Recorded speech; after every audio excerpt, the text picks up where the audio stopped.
মজার গল্প, ইঁদুর ও নেউলের গল্প। একদা এক দেশে একদল নেউল বাস করত। সেই দেশেই একদল ইঁদুরও বাস করত, কিন্তু ওদের মধ্যে শান্তি ছিল না। সব সময় ওদের মধ্যে কলহ আর মারামারি লেগেই থাকতো।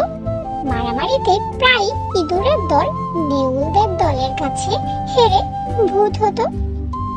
ইঁদুরের দল এই পরাজয়ের কারণ খুঁজে বার করার জন্য এক জরুরি সভা ডাকলো।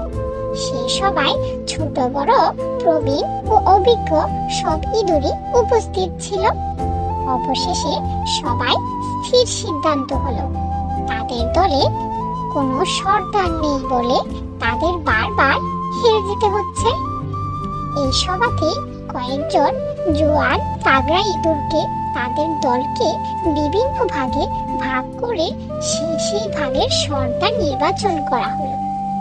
কিন্তু সব ইঁদুরই তো একরকম দেখতে, তাই দলের সর্দারকে সাধারণ ইঁদুররা চিনবে কি করে? অনেক ভেবে চিনতে কিছু কিছু শিং তৈরি করা হলো, আর সেই শিংগুলো এঁটে দেওয়া হলো সর্দারদের মাথায়। এরপর আবার যখন নেউলদের সঙ্গে ইঁদুরদের খুব বড় একটা লড়াই বেঁধে গেল, তখন সেই লড়াইও নেউলদের তাড়া খেয়ে বহু ইঁদুররা হতাহত হয়ে পালিয়ে প্রাণ বাঁচালো। অন্য সব ইঁদুররা চটপট করে তাদের গর্তে ঢুকে পড়ে প্রাণ বাঁচিয়ে ফেলল। কিন্তু যেসব সর্দার ইঁদুরদের মাথায় শিং লাগানো ছিল, তারা ওই শিংয়ের জন্য গর্তে ঢুকতে পারল না। ফলে নেউলরা এসে তাদের অনায়াসে হত্যা করল।